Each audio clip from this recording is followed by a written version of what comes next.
नमस्ते सरस्वती देवे गौरवाणी प्रचारिणे निर्विशेष शून्यवादी पाश्चात्य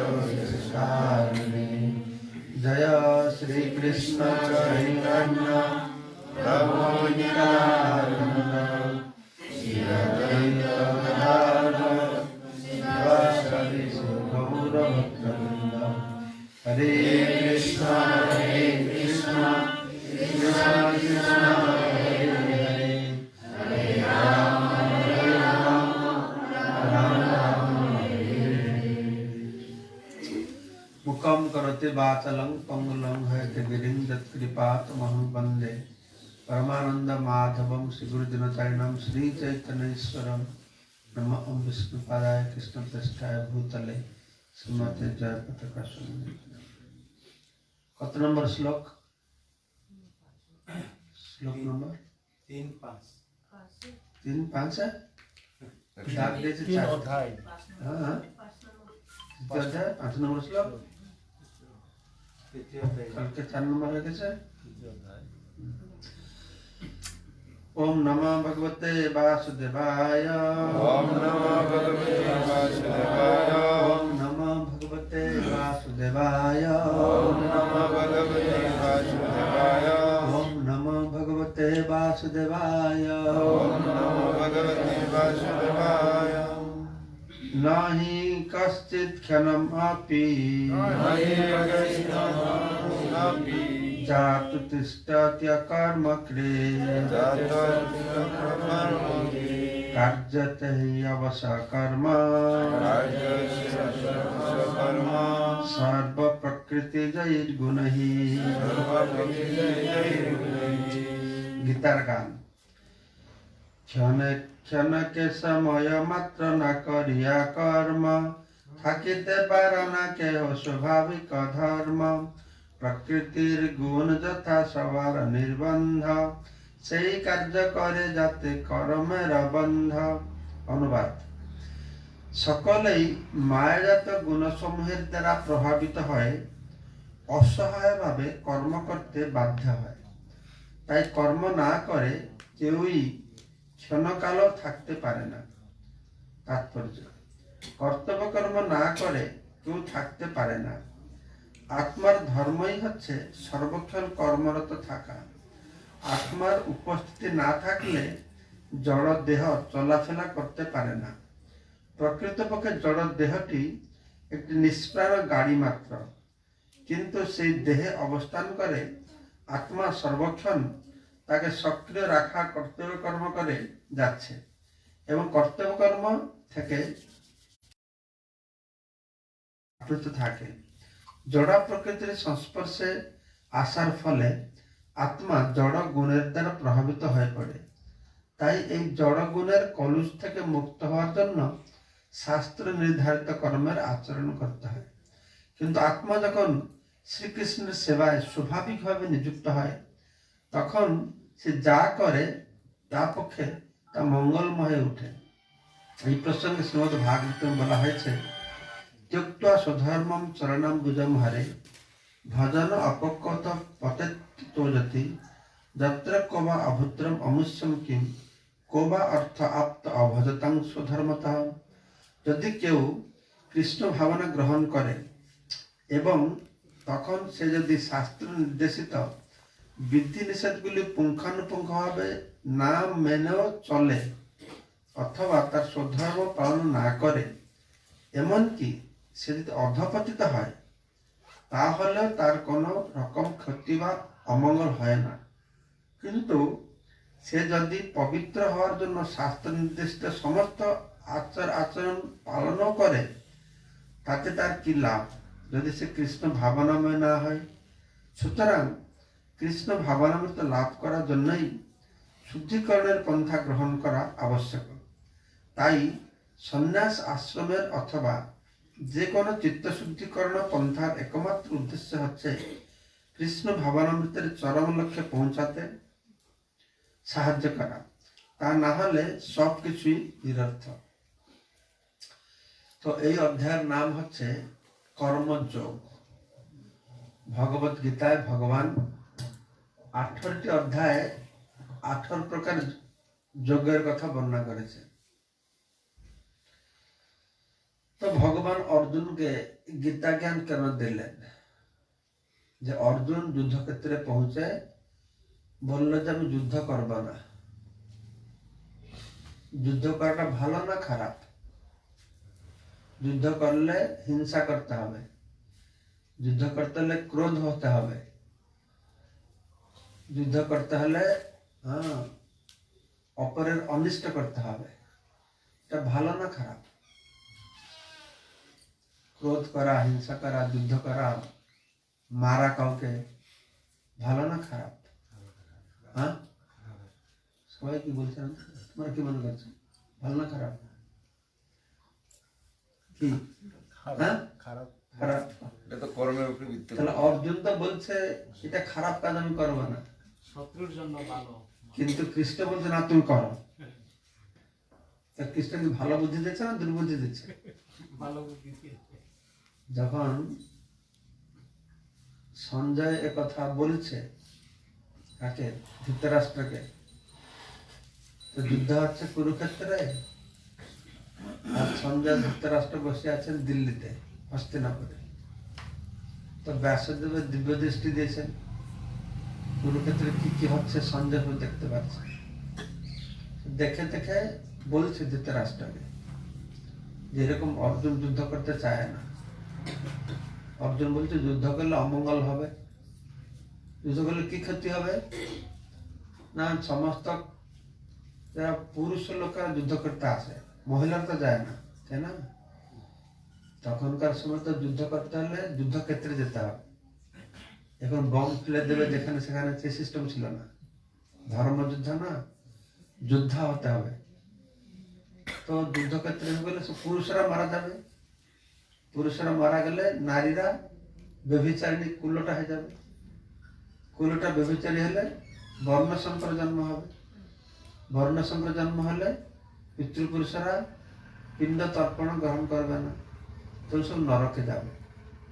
তো অর্জুন এই যুক্তি দেখিয়ে তার কর্তব্য কর্ম থেকে সে চলে যেতে চাইল। কিন্তু ভগবান কৃষ্ণ বলছেন না, এটা হবে না। প্রথমে কি করতে হবে না, কর্তব্য কর্ম করতে হবে। তো ভগবান সেটা বোঝাতে গিয়ে এই শ্লোকে বলছেন, নহি কশ্চিৎ মুহূর্তের জন্য কর্ম না করে থাকতে পারবে না। আমি এক মুহূর্তের জন্য কর্ম না করে থাকতে পারবো না। আমি 1 ঘন্টা চুপচাপ বসে থাকলাম, তো কর্ম করছে না, আগে না। তো ভগবান বলছে এক মুহূর্তে বসতে থাকতে পারবে না কেন? ভগবান না, আমি তো 1 ঘন্টা না কাজ না করে, সারাদিন কাজ না করে বসে থাকতে পারি, তাই না? ভগবান বলছে তুমি 1 মুহূর্তে কর্ম না করে থাকতে পারবে না। আমি ভগবান বলো কেন, এখন তো আমি সারাদিনই কাজ করবো না, যা, হবে না? আমাদের কর্ম ইন্দ্রিয় কোনো না করুক, ইন্দ্রিয় কর্ম তো করছি। তুমি তো খাচ্ছ, ইন্দ্রিয় নিঃশ্বাস নিচ্ছ, দেখছ, এসব হচ্ছে কর্ম, না? তো 1 মুহূর্তে থাকতে পারবে না, এটা একটা কারণ কৃষ্ণ দেখানো। তারপর আর কৃষ্ণ বলছেন তুমি না চাইলেও ভগবান এই ত্রিগুণ, গুণ মানে কি জানো? জানো গুণ মানে? তোমাদের তো বড় নদী নাই, তুমি জানবে না গুণ মানে কি? বাংলাদেশে, তুমি তো বাংলাদেশে ছিলে না, এখানকার ছিলে, ত্রিপুরার ছিলে। গুণ মানে বড় বড় নদীতে নৌকা চলে না, এখন তো ভটভটি মোটর বসছে, আগে তো নৌকা মোটর ছিল না। তারা দড়ি দিয়ে বেঁধে বেঁধে নিয়ে যেতাম। আমি যখন নৌকা প্রচার করতে যেতাম এরকম হতো, মাঝি থাকতাম, দড়ি দিয়ে টেনে নিয়ে যেতাম। তাকে বলে গুণ টানে, গুণ টানে, বুঝতে পারছেন? গুণ মানে রশি, দড়ি। তো আমাদের কাছে পুতুল নাচে, রশি দিয়ে নাচায়, সে ত্রিগুণ, এই 3টে রশি, সত্যগুণ, রজগুণ আর তমগুণ। এর প্রভাবে আমি না চাইলেও জবরদস্ত আমি কাজ করতে হচ্ছে, এটাকে বুঝতে হবে। তো এখানে বলা হচ্ছে তুমি কর্ম করো, ভগবান অর্জুন না তো কর্ম করতেই হবে। অর্জুন তো না আমি কর্ম ছেড়ে বাবার যে ভিক্ষা করে থাকবো। তো প্রথমে কৃষ্ণ বলছেন কর্তব্য কর্ম। কর্ম মানে কি কর্ম? না কর্তব্য কর্ম। তো কর্তব্য কর্ম মানে যে চুরি ডাকাইতি করছে সে বলে এটা আমার কর্তব্য কর্ম, ঠিক হবে? যে মানুষকে মারছে সে বলে এটা আমার কর্ম, কর্তব্য কর্ম। কর্তব্য কর্ম মানে কি যে যা করে তার সেটা কর্তব্য কর্ম। যে চুরি ডাকাতি করবে, মানুষকে মারবে, তার কর্তব্য কর্ম করছে, ঠিক না? নেই না আমার ধন্দা এটাই চুরি করা, আর আমি কি করবো? ঠিক না ভুল? ভুল। কেন ভুল? তমোগুণের প্রভাবে। না তমোগুণ তাহলে কি হলো? এটা তো যে করতে মাছ মাংস মদ খায় তারা তো তমোগুণ। মাছ মাংস মদ খেলে কি তোমাকে পুলিশ থানায় ভরবে? চুরি করলে থানায় ভরবে নাকি? হ্যাঁ? এটা হচ্ছে কর্মটা করছে কিন্তু শাস্ত্র অনুমোদিত কর্ম করছে না। ভগবত কর্ম কর্ম মানে কি? কর্তব্য কর্ম মানে কি? শাস্ত্র অনুমোদিত কর্ম, যা ইচ্ছা তা করবে তা নেই। তো ভগবান শাস্ত্রে অনুমোদন করেছেন কার জন্য কি কর্ম। ব্রাহ্মণ, ক্ষত্রিয়, বৈশ্য, শূদ্র, 4 প্রকার মানুষ করেছেন। ব্রাহ্মণ মানে কে? ব্রাহ্মণ যে সত্য গুণের দ্বারা পরিচালিত হচ্ছে সে হচ্ছে ব্রাহ্মণ। শান্ত, ধীর, তার খাওয়া দাওয়ার স্টাইল আলাদা, ভদ্র, নম্র, শাস্ত্র জ্ঞান থাকবে, সে হচ্ছে সত্যগুণের মানুষ। আর রজগুণের মানুষকে ক্ষত্রিয় দ্বারা। ক্ষত্রিয় কি সবসময় ক্রোধ করবে, রক্ত গরম থাকবে, হ্যাঁ, সবসময় অ্যাডমিনিস্ট্রেশন করবে, পরিচালনা করবে ক্ষত্রিয়। বৈশ্য মানে কি?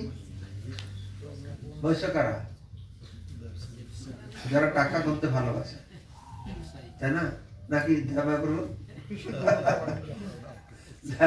দোকান করে টাকা করতে ভালোবাসে, তাদের বৈশ্য। আর শূদ্র কারা? যারা তমগুণে। ব্রাহ্মণ হচ্ছে সত্যগুণে, আর ক্ষত্রিয় হচ্ছে অল্প সত্যগুণ বেশি রজগুণ, ক্ষত্রিয়। আর বৈশ্য হচ্ছে অল্প রজগুণ বেশি তমগুণ, বৈশ্য। আর শুদ্ধ হচ্ছে শুদ্ধ তমগুণ। ব্রাহ্মণেরা শাক, সবজি, দুগ্ধ এইসব জিনিস খেতে ভালোবাসবে। ক্ষত্রিয়রা খুব ঝাল হবে, ঝাল খুব খাবে। তোমরা খুব ঝাল খাও, তোমরা সব ক্ষত্রিয় নাকি? এইরকম ঝাল খাবে, টক খাবে, ফল খাবে, মাংস খাবে, হ্যাঁ, এই রাজস্বিক খাবার। আর যারা তামসিক মানুষ তাদেরকে শাক, সবজি, সুইট রাইস, পায়েস খাইতে ভালো লাগবে না। তাদের কি ভালো লাগবে? 3-4 দিনের টক পান্তা ভাত, গন্ধ হয়ে গেছে, খুব ভালো। আর শুক্তি মাছ আগুন দিয়ে পোড়াবে, আর গন্ধটা কি সুন্দর গন্ধ, ওই গন্ধটা তো ভালো লাগবে। ওদের শাকসবজি ভালো লাগবে না, পায়েস ভালো, ঘি ভালো লাগবে না। আমাদের ছিল ভক্তি প্রভুপাদ, এই রেঙ্গুন আছে না মহিনামার, ওখানে একটা গৌড়ীয় মঠ করেছিলেন। জন্মাষ্টমীর দিন ঘি দিয়ে পুরি ভাজে, ঘি দিয়ে। তো সেই মহিনামার লোকগুলো লাঠি নিয়ে আসে, আরে সাধুরা কি রান্না করে, গন্ধে থাকা যায় না, ওই গন্ধ আর সহ্য হয় না। আর ওদের কি গন্ধ ভাল লাগে, ওদের প্রতি গ্রামে একটা বড় পাথরের চৌবাচ্চা রাখবে। সারা বছর জুড়ে ওই অঞ্চলে কুকুর, বিড়াল, শিয়াল যা সব মারা যাবে সেগুলো জমিয়ে রাখবে। আর সেগুলো পচে পচে পচে জুস বেরোবে। আর বছরটা বড় উৎসব, মহোৎসব, সব বাড়ি থেকে বাকি নিয়ে আসবে, ওইটা 1 চামচ করে দেওয়া হবে। আর ওই গন্ধটা কি সুন্দর গন্ধ। এবার বুঝতে পারছো কোনটা খাও ভালো, কোনটা মন্দ। সেই জন্য বলে এই ভালো, এই মন্দ, এই সব ভ্রম নাকি? তাদের সেটা ভালো লাগে, ঘি ওদের ভালো লাগে, কেন ভালো লাগে না? কিটা ওদের দোষ নেই, গুণের দোষ, গুণের প্রভাব, গুণের দোষ না, গুণ তো তার কাজ করবে না। তো ভগবান কিছু বুঝতে চাইছে যে তুমি কাজ না করে থাকতে পারবে না, তাই তুমি তোমার শাস্ত্র অনুমোদিত কর্তব্য কর্মটি তুমি করো। শুধু ব্রাহ্মণের ঘরে জন্ম হচ্ছে, ব্রাহ্মণের কর্ম করো। ক্ষত্রিয় ঘরে জন্ম হয়েছে, তোমার যুদ্ধ করা কাজ। তুমি যদি ক্ষত্রিয় হয়ে যুদ্ধ করলে, মানুষকে মারতে হবে যুদ্ধক্ষেত্রে, তা তোমার পাপ হবে না, পাপ হবে না। ধর্ম রক্ষা করবার জন্য ধর্মযুদ্ধ, পাপ হবে না। সে ক্রোধ করো, তোমার পাপ হবে না। তুমি বৈশ্য হয়েছ, বিজনেসম্যান, হয়তো 10 টাকার জিনিসকে 15 টাকা বিক্রি করবে, বলে হয়তো কেনা দামে দিচ্ছি, একটু পয়সা লাভ রাখছে না। সত্য বললো না মিথ্যা বললো? তো এই মিথ্যা বলে তার পাপ হবে না। হ্যাঁ, সত্যি বললে তো শেয়ার সত্য তো বিজনেসে হবে না। কিন্তু তুমি বিজনেস করে বলে যে চালের মধ্যে পাথর মিশিয়ে দেবে, এটা ওটা তো পাপ হবে। বিজনেস করলে সে তো বলতে পারে, হয়তো 5 টাকা জায়গায় আর 2 টাকা বেশি নিতে পারে, কিন্তু সে তো পাথরের চালের মধ্যে পাথর মিশাবে, সেটা পাপ হবে। তো যেরকম যার কর্তব্য কর্ম হিসেবে বলছে যে তোমার কর্মটা বিগুণ শ্রেয় পরধর্ম ভয়াবহ, স্বধর্ম নিধন শ্রেয় পরধর্ম ভয়াবহ আছে। আর একটা আছে নিজের ধর্মের মধ্যে দুর্গুণ থাকলেও সেটা করা ভালো, তাকে ছেড়ে অন্য ধর্মের গ্রহণ করবে না। শ্রী শুভ মহারাজ বলতেন যে নিজের বুদ্ধিতে ঘাস কাটিও ভালো, পরের বুদ্ধে ঘোড়া চড়বে না। নিজের বুদ্ধে ঘাস কাটে থাকো, পরের বুদ্ধে ঘোড়া চড়বে না। তো ভগবান কৃষ্ণ এখানে বুঝাচ্ছেন, সেটাই বুঝতে চাইছেন যে তুমি কর্ম ছেড়ে চলে যাবে না, আলস্যমি করে কর্মকে ত্যাগ করবে না, সবসময় নিজের কর্তব্য কর্ম করবে। আর কর্তব্য কর্ম মানে কি কর্ম? আর শাস্ত্র বিহিত কর্ম। শাস্ত্র বিহিত কর্ম মানে কি? তোমার বর্ণ আশ্রমোচিত কর্ম করলে তুমি ঠিক রাস্তায় আছো। সেটাই প্রভুপাদ এখানে বুঝিয়ে বলছেন যে কর্ম জীবাত্মাকে কর্ম করতেই হবে। তাহলে কর্ম করলে কে বলে ঠিক, তাহলে ভালো, তাহলে আমি পাপ কর্ম হচ্ছে না পুণ্য কর্ম হচ্ছে? তো পুণ্য কর্মটা হলে কি হবে?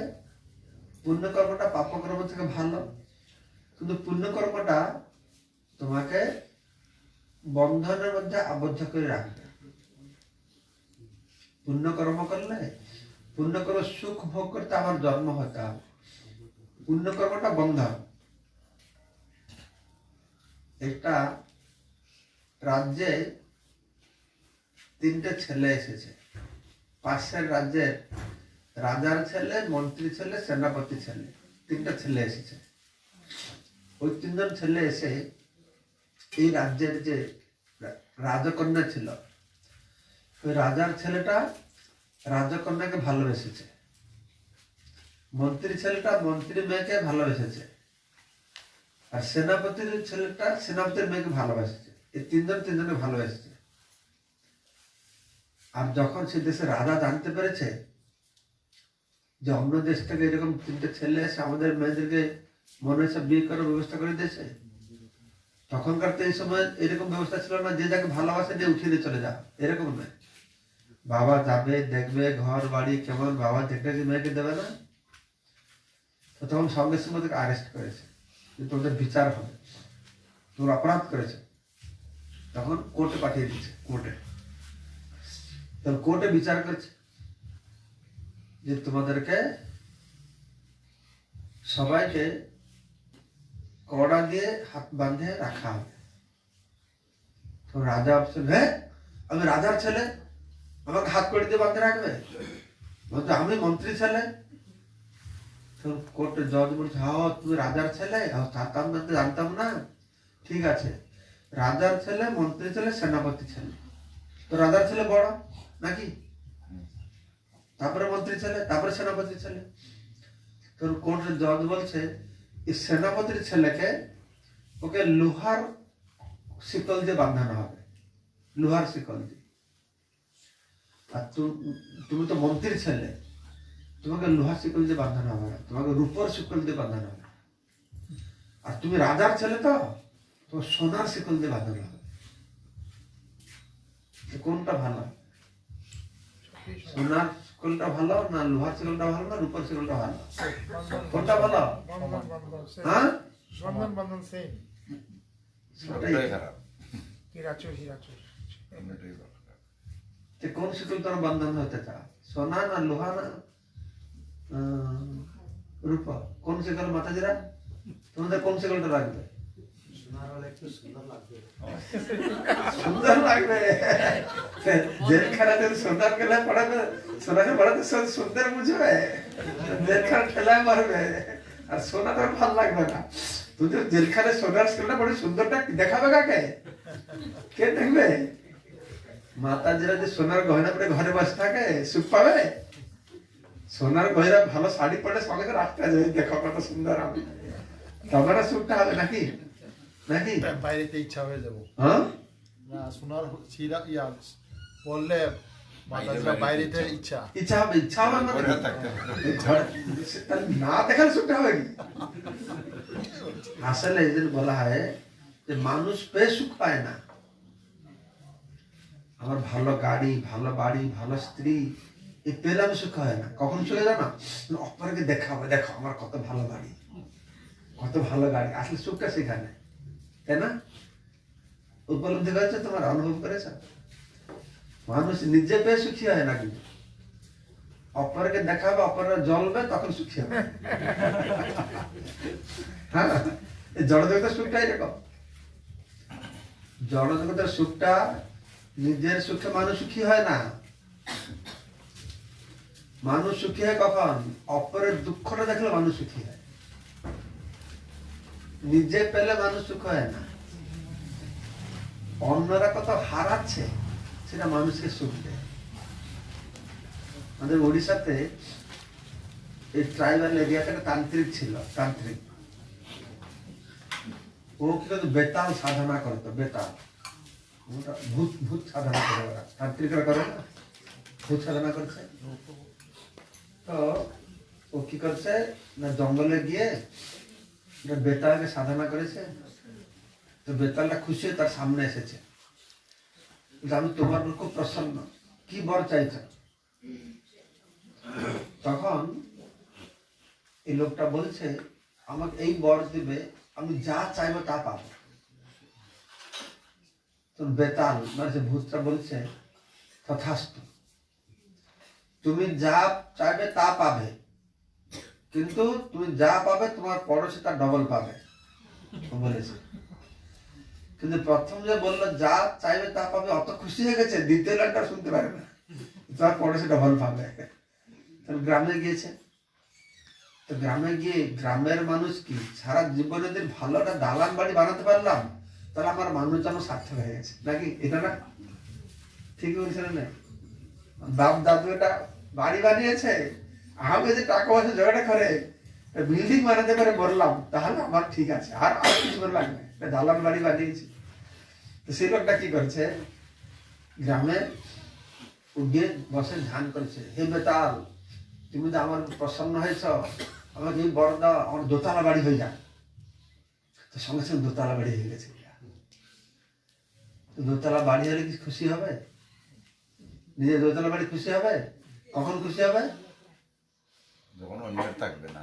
হ্যাঁ, গ্রামের সবার খড়ের বাড়ি, তখন একটা দোতলা বাড়ি খুশি হবে। আমেরিকার নিউ ইয়র্ক শহরে 40 তলা 50 তলা 100 তলা বাড়ি, সেখানে যেখানে দোতলা বাড়ি হয়, সে খুশি হবে? খুশি হবে? এবার বুঝতে পারছো খুশিটা কোথা থেকে আসে? যে আমি কত বড় নয় তা নয়, ও কত ছোট,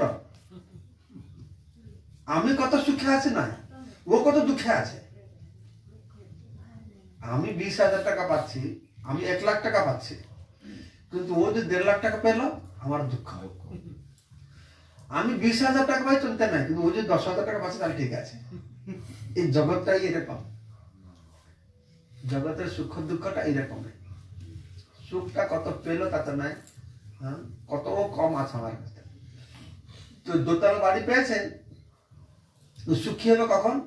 যাবে সঙ্গে সঙ্গে বাইরে বেরিয়েছি, দেখো দেখো সবাই খড়ের বাড়ি, আমার দোতলা বাড়ি, তখন আনন্দ হবে না? হ্যাঁ নাই এই গ্রামে সবাই খড়ের বাড়ি আমার দোতলা বাড়ি, তাহলে আমি একটা কিছু হয়েছি, সুখটা সেখান থেকে আসে। কিন্তু বাহির যখন বেরিয়ে আসলো কি দেখলো,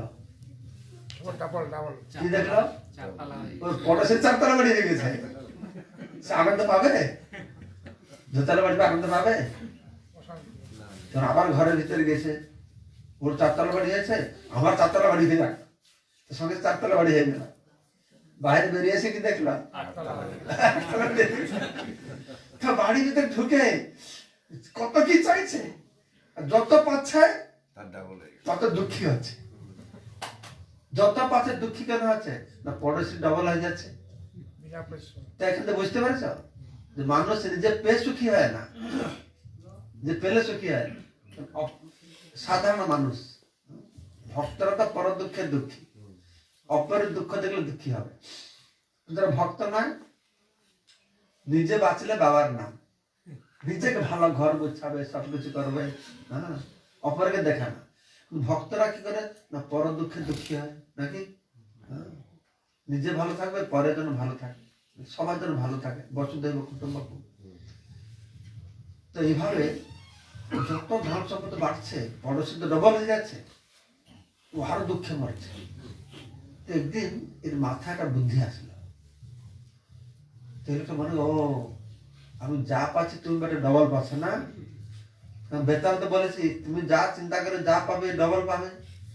তো একদিন ঘরের ভিতরে গেল, ধ্যান করলো, হে বেতাল তুমি আমার একটা চোখ কানা করে দাও। তোর চোখ কানা হয়ে গেছে।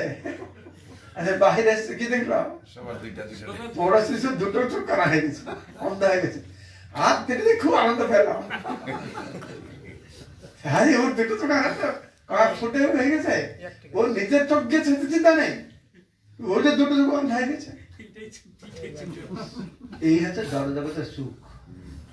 সুখের স্বরূপটা তোমরা অ্যানালিসিস করো না, তাই বুঝতে পারে না মানুষ। কিন্তু আমাদের সুখটা নির্ভর করছে অপরের দুঃখের উপরে, ও কত কম পায় আমার থেকে, এইরকম দেখতে হয়। কিন্তু ভক্ত সেরকম দেখে না। তা না হলে কি প্রভুপাদ 70 বছর বয়সে বৃন্দাবন ছেড়ে কেউ যায় আমেরিকায়? 70 বছর বয়সে ঘর ছাড়ে মানুষ বৃন্দাবনে যায় হরিভজন করতে। প্রভুপাদ উল্টো করলো, বৃন্দাবন ছাড়া আমেরিকা গেল। তা আমেরিকা কেন গেল? আমাদের ভক্তরা এখন আমেরিকা যায় পয়সা কামাবে, ঘর বাড়ি করাবে, সেই জন্য গেছে না, বড় বড় বাড়ি দেখবে, গাড়ি দেখবে, এই জন্য যায় না। প্রভুপাদ কেন গেছে? পর দুঃখে দুঃখী। প্রভুপাদ দেখছে মানুষের কি দুঃখ পাচ্ছে, কি কষ্ট পাচ্ছে। আমার তো মনে করছে আমেরিকা জার্মান তখন কত সুখে আছে, কিন্তু প্রভুপাদ কি দেখলো তার সুখে আছে, তার দুঃখে মরছে। সেজন্য প্রভুপাদ সেখানে গেল 70 বছর বয়সে। 70 বছর বয়স আমরা যাবো কত কষ্ট করে, জাহাজে করে, 2 বার হার্ট অ্যাটাক হয়ে গেল। আমেরিকা গেছে, কেউ তাকে স্বাগত জানাবার লোক নেই। প্রথমবার আমেরিকা গেছে, রিসিপশন করবে কেউ নেই। নিজের কাছে হিপ্পিরা মানে কি, যারা হিপ্পি জানো, হিপ্পি সব শুনেছ, মানে একদম মানে তারা ঘর বাড়ি ঘর ছাড়া যারা বড় বড় ঘরের ছেলে, কিন্তু হিপ্পি হয়ে গেছে, রাস্তায় ঘুরে বেড়ায়, গাঁজা খায়, মদ খায়, একটু অপরিস করে। প্রভুপাদ ওদের সঙ্গে থাকে। প্রভুপাদের 100 বছর পূর্তি হলো, ওইখানটা আমাদের ফাংশন হয়েছিল, প্রভুপাদের নাম দিয়ে ফলক লাগিয়েছিল ওখানকার মেয়র। আমি সে ফাংশনে গিয়েছিলাম, সেখানে প্রচুর একটা মাতাল সে বসে আছে। এটা বুড়ো মাতাল আমাকে দেখে হাসছে, হেসে হেসে বলছে এই জায়গাতে পুজো করছে না, ও আমাদের সঙ্গে একদিন ছিল। প্রভুপাদের মাতালদেরকে নিয়ে এই হরিনাম শুরু করলো। শুরু করে হরিনাম করতে করতে একটা লোক দেখলো যে ইয়ে হতে শিষ্য হবে আমার। ও লোকটা বুঝতে পারে প্রভুপাদের ডেকে তুলছে, আমার তুমি ঘরে থাকো, ঘর টর দিয়েছে। প্রভুপাদ বলছে একে আমি দীক্ষা দেবো, ঠিক আছে। আর একদিন প্রভুপাদ লিখছে বসে বসে, ওই লোকটা মদ টদ খেয়ে লাল লাল চোখে এসে গেছে। তাকে প্রথম দীক্ষা দেওয়ার প্রভুপাদ চিন্তা করছে। আর প্রভুপাদ দেখে সে প্রভুপাদকে আক্রমণ করতে যাচ্ছে, প্রপার সুটকেস ওদেরকে মার দৌড় ভাগে চলে এসেছে রাস্তার উপর। এই যে রাস্তার পর এসে গেছে, কোথায় যাবে জানি না। প্রপাত বলছেন আমার কাছে কিচ্ছুই নেই, শুধু এটা ভারতে ফিরে যাওয়ার টিকিটটা ছিল জাহাজে।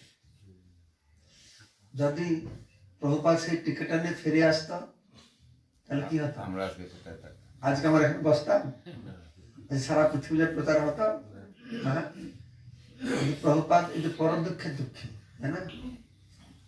সেখানকার অবস্থা দেখে প্রভুপাদ একটা গান লিখেছে, কি রজগুণে কি তমগুণে কি অবস্থা, আস্তে আস্তে মানুষের অবস্থা খুব খারাপ।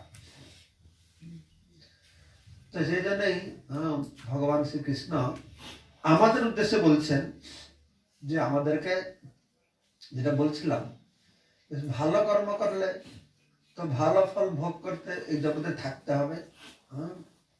তো সেই জন্য কি করতে হবে না, প্রভুপাদ ভগবান কৃষ্ণ এই কর্মযোগের মাধ্যমে তিনি বলছেন যে তুমি কর্ম করা বন্ধ করো না, কর্মটা করো। কারণ কর্মটা বন্ধ করে দিল, ইন্দ্রিয়টা কর্ম বন্ধ করে দিল, কিন্তু মনে মনে বেশি চিন্তা করছ, তাহলে কি লাভ হবে? কর্মেন্দ্রিয় সংযমে য আসতে মনসা স্মরণ, মনে মনে স্মরণ করছে বসে বসে। ছেলে বড়ে তো জ্বর হয়েছে, ভাত খাবে না, সে ভাত খাচ্ছে না, কি বৈরাগী হয়ে গেল? মনটা তো আছে একটু পান্তা ভাত খাই নাকি, কিন্তু জ্বর হয়েছে দেবে না, তাই না? তা কর্মেন্দ্রকে সংযম করেছে, কিন্তু মনের ভিতরে তো খাচ্ছে, কলা খাচ্ছে। তা থেকে ভগবান কি বললেন না, তুমি কর্মেন্দ্রকে কাজে লাগাও। কি কাজে লাগাও না, আমার সেবায় লাগাও। প্রথমে তিনি বললেন তুমি কর্ম করে কর্মফলটা আমাকে দাও। তুমি যে আমার সেবা করতে মন্দিরে আসতে পারছো না, তুমি যা ইনকাম করছো তার কিছুটা অংশ তুমি আমার সেবার জন্য পাঠাও। এটা হলো নিষ্কাম কর্ম।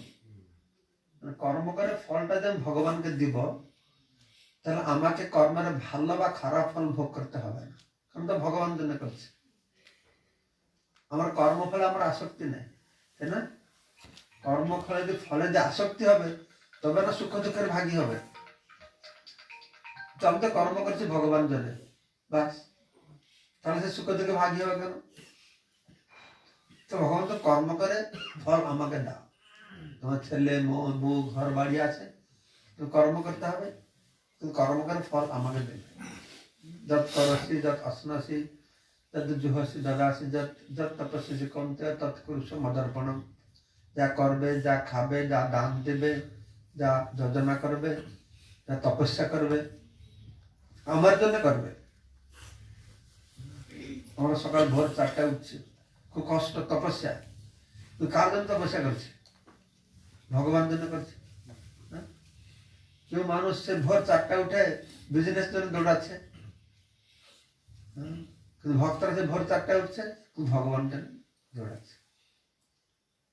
তো কেউ মানুষ ভোর 4টায় উঠে বিজনেস জন্য দৌড়াচ্ছে, দৌড়ে তার ছেলে মেয়ে ঘর বাড়ি দেখছে, তো কর্মফলের প্রতি আসক্ত হচ্ছে। পেলে সুখ, না পেলে দুঃখ, সুখ দুঃখের মধ্যে থাকবে। আর কেউ আছে সে ভোর 4টায় দৌড়ে বিজনেস করছে, তো টাকা পয়সা যা প্রফিট পাচ্ছে ভগবানকে দান দিচ্ছে, একটা হলো নিষ্কাম কর্ম। আর কেউ আছে সে ভোরে উঠে ভগবানের সাধন ভজন করছে, মঙ্গলারতি করছে, জপ করছে। তো ভগবান সেটা এখানে প্রভুপাদ তাৎপর্য বলছেন যে ভক্তরা কি করে, তারা সব সময় কি ধর্ম কি অধর্ম এসব বিচার না করে ভগবান সেবা করো, বাস। त्यक्त्वा सुधर्मम चरणाम्बुजम हरे, त्यक्त्वा सुधर्म, তার ধর্মকে ত্যাগ করে যদি ভগবান হরির চরণ কমলে পড়ে থাকে, ভজন অপক্ষত পতের তত যদি, সে ভজন করতে করতে যদি তার পূর্ণতা পতন হয়ে গেল, সে ঘর বাড়ি সব ছেড়ে দিয়ে ভগবানের ভক্তি করছে এসে, কিন্তু পূর্ণ করতে পারে না, মারা গেল বা তার পতন হয়ে গেল। ভক্তি লাইন থেকে লোক পতন হয় না, হয় না? হয়। এরকম ট্রাইবালদের হয়, এরকম দীক্ষা টিকা নিয়েছে তারপর আর পতন হয়ে গেছে, ট্রাইবাল ভক্তের হয়েছে এরকম দৃষ্টান্ত আছে? আছে। কেন বলছে যদি কেউ ভক্তি করতে করতে পতন হয়ে গেল তারও কোনো লস নেই, কারণ যতটুকু ভক্তি করেছে সে ফল আবার পরে পাবে। কিন্তু কেউ নিজের কর্তব্য কর্মকে ভালো করে করছে কিন্তু ভক্তি করছে না, তাহলে তার কি লাভ হবে? কোন লাভ হবে? তো সেই জন্য প্রভুপাদ আমাদের সারা দুনিয়া জুড়ে এই মন্দির স্থাপন করেছেন, যাতে মানুষ কি করবে, সে ভক্তি করতে পারবে। ভগবানকে ফুল দেবে, পত্রম পুষ্পম ফলম তম জমে ভক্ত্যা প্রয়চ্ছতি, ভক্তি সহকারে একটু ফল এনে দেবে, একটু ফুল এনে দেবে, একটু ধূপ নিয়ে আসবে। হ্যাঁ, তো ভগবান তো সোনার থালাতে খিরি পুরি লুচি চাইছে না। পত্রম পুষ্পম ফলম তম, সব জায়গায় পাতা পাওয়া যাবে নাকি? কি পাতা পাবে? তুলসী পাতা পাবে, ফুল পাবে, ফল পাবে, জল পাবে, জল সব জায়গায় আছে। সেটা ভগবানকে ভক্তি সহকারে দিয়ে প্রদান করবে। তো সে কথা ভগবান শিখাচ্ছেন যে প্রথমে তোমার ইন্দ্রিয়কে, কর্মেন্দ্রিয়কে কর্মে নিযুক্ত করো। সেটা কি কর্ম? যস্তু ইন্দ্রিয়াণি মনসা নিয়ম্য আরভতে অর্জুন কর্মেন্দ্রিয় কর্মযোগ অশক্ত বিশিষ্ট। যস্তু ইন্দ্রিয়াণি মনসা নিয়ম্য, ইন্দ্রিয়কে মনের মধ্যে সংযম করে, কর্মেন্দ্রিয় কর্মযোগ অশক্ত হয়, অনাসক্ত হয়, তুমি কর্ম কর। কর্মকে ত্যাগ করবে না। কি ত্যাগ করবে? হ্যাঁ, কি ত্যাগ করবে? ফলের প্রতি আসক্তি ত্যাগ করবে। কর্মের প্রতি আসক্ত হবে কিন্তু ফলের প্রতি অনাসক্ত হবে।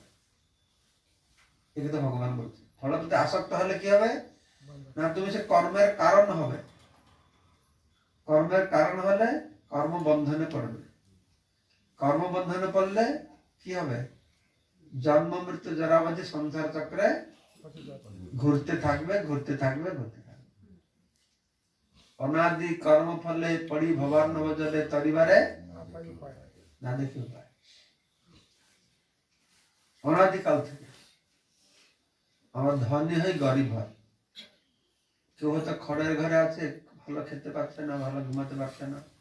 আমরা ভালো খেতে পারছি, আমরা ভালো ঘুমাতে পারছি, আমার মনে করছি ও আমি ভালোই আছি। কিন্তু ভালো আছে? ভালো আছে? যে ভালো খেতে পায়, ঘুমাতে পায়, ভালো বাড়ি আছে, সে ভালো আছে? হ্যাঁ কি না? না, কি খারাপ আছে?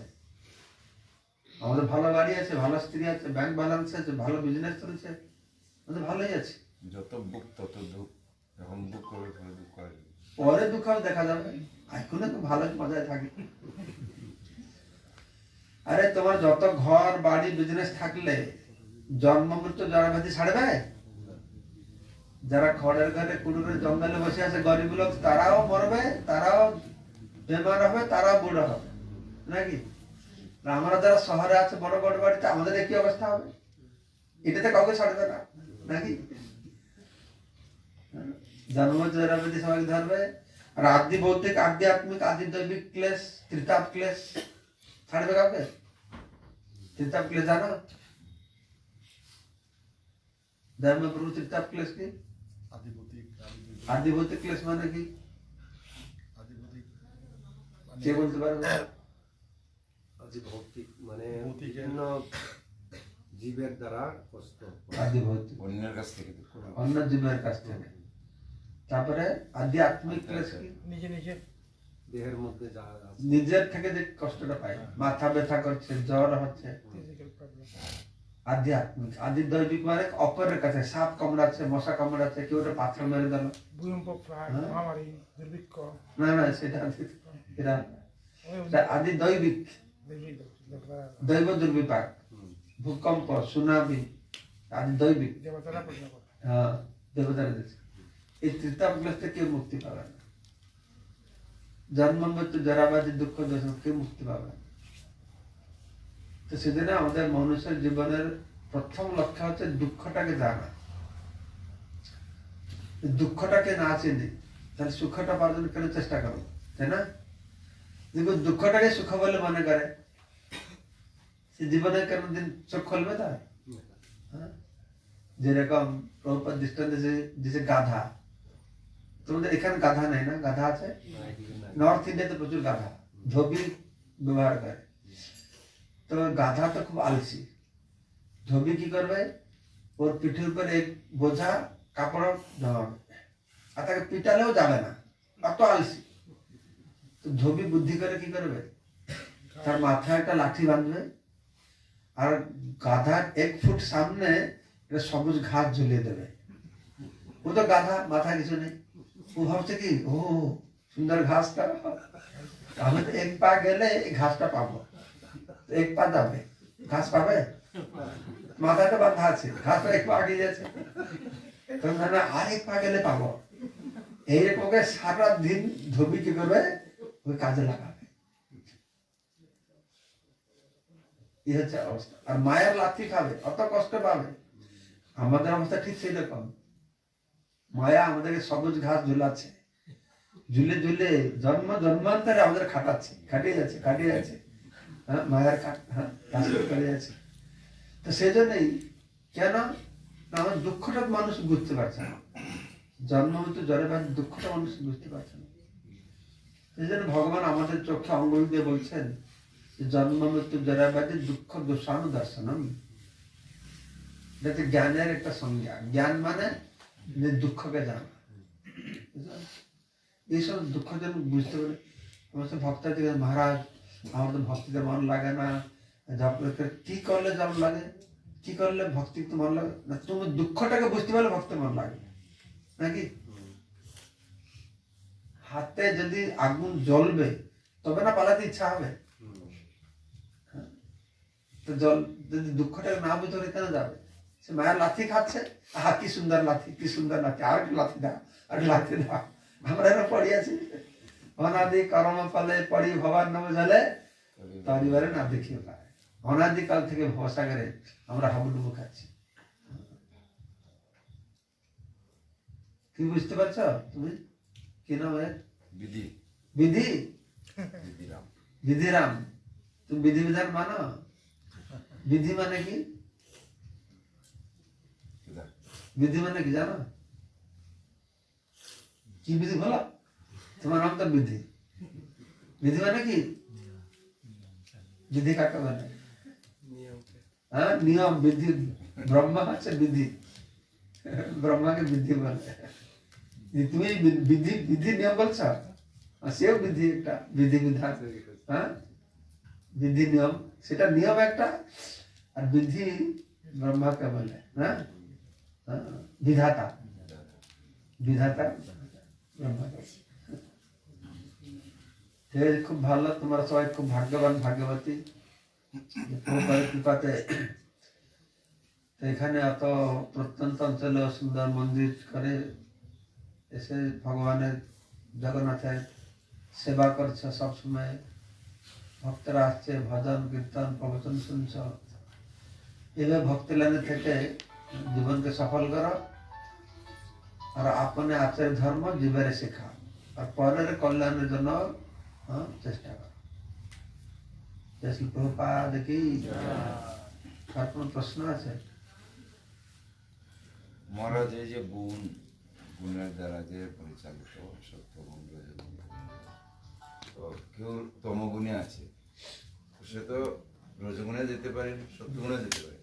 সত্যগুণের লোক আবার তমগুণে আসবে, তার কর্ম করে বা সঙ্গের ফলে। সঙ্গের প্রভাব, সাত্বিক লোক সঙ্গের প্রভাব বিশেষ করে। এমন নয় যে সে তমগুণ। ব্রাহ্মণরা যেরকম তোমার অজামিল সত্যগুণ ছিল, ভালো ব্রাহ্মণ ছিল। ফুল তুলতে গিয়েছে, এটা বেশ্যাকে দেখেছে, এটা লোক, এটা বেশ্যাকে আলিঙ্গন করছে, বাস। তাই সঙ্গটা খুঁজবা।